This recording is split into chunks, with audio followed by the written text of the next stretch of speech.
Lakers can at max, according to Shams, at max can offer him 4 years, 50 million. Yeah. Now the concern is, and a big concern I have, which Shams touched on, which is a poison pill contract that a team can offer him. What a poison pill contract is. Do you know what a poison pill contract is? It's okay if you don't. Most I people do not, but I'm excited to hear about it.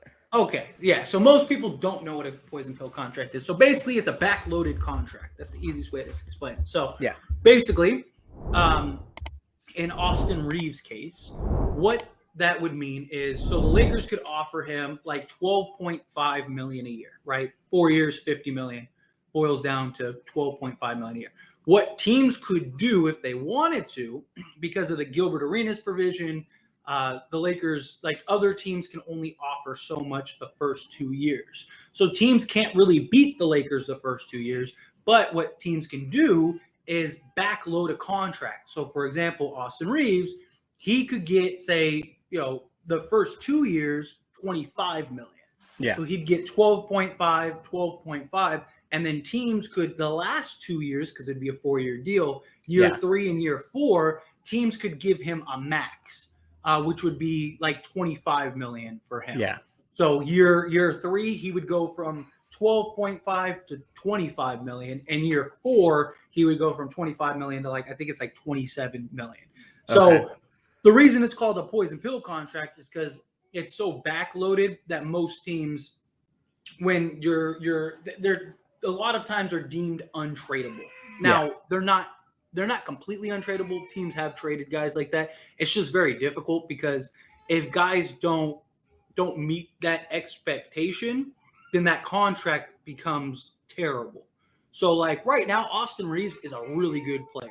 He is a 15 million a year guy, realistically. But right now he's not a max guy. He's not a 25, 30 million a year guy. No, of course not. No. Yeah, so the thing Dude is a hooper, though, but he is. He's nice, but he's not 25, 30 million good. No. Yeah. No, like we'll get into a breakdown, but yeah, no, dude's a hooper. The problem is that let's say he should get better. Right, as time goes on. But that doesn't but will he be 25 million good? Because let's say 4 years from or 3 years from now, let's say he's still like a 15 to 20 million dollar player. Yeah. Well, how many teams are going to be willing to give you, take on 50 million for a guy that's worth 30 million? Mm-hmm. That becomes a problem. And then you have to start giving assets away. It's been bad in the past, but I don't think it'll be that big of a deal. I don't think it'll be that much of an issue. My only concern is that the Lakers, if he gets a poison pill contract, the Lakers will not match it. That's my concern. That the Lakers will say, 25 million a year is too much, because the problem is that could jeopardize the Lakers' future after LeBron and AD. Yeah. So everyone's contract lines up 2 more years after this season. So Austin Reeves, if he signs a 4-year deal, his contract would line up the first 2 years, and then year 3 and 4, if he's making 25 million a year, now we go from, we can sign 2 max players, or let's say a max player and like a really good star, to like we might not even be able to sign a max player.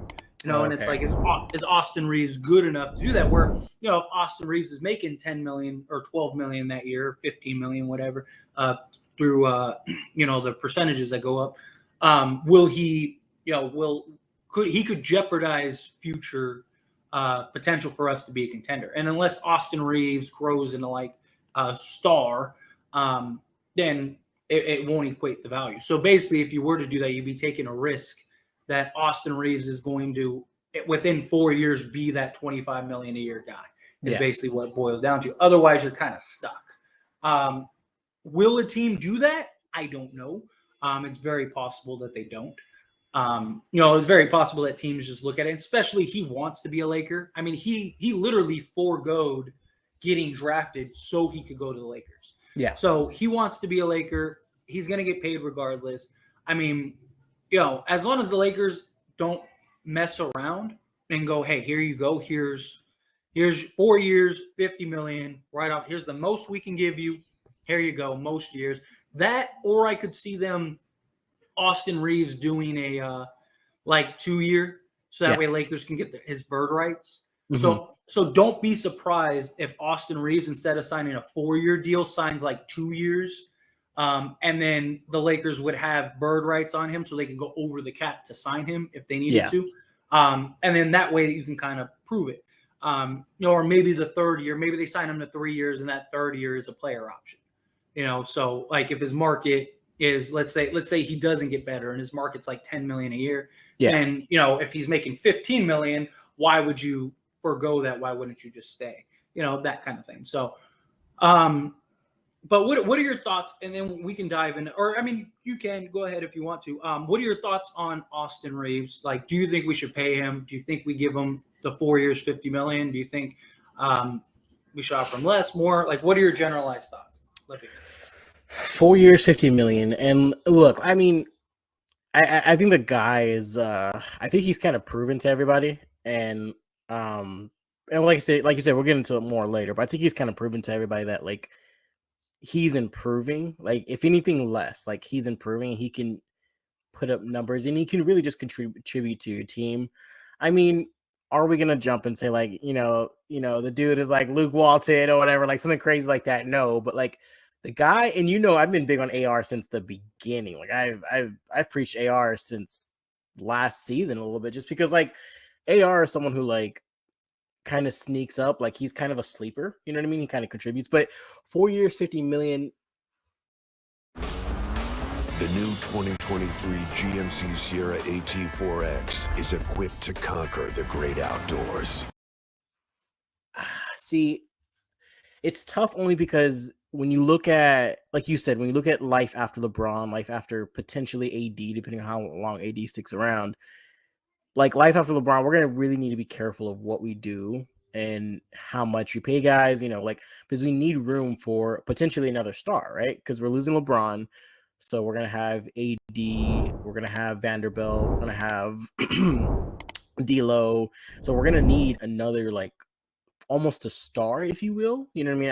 I don't think that core three is going to be enough to win a championship. So I think that, it's going to hurt us in the long run. But that's the thing, though. He's worth it.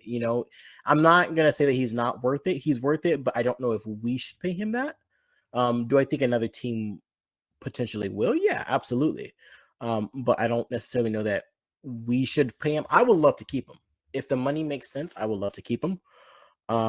That's just my opinion on it. But at the same time, you got to think in your mind, who are we going to have at that point? You know what I mean? It's almost like, why not hold on to him? Because what are we going to do until then? Like, we're already looking at not going after Kyrie.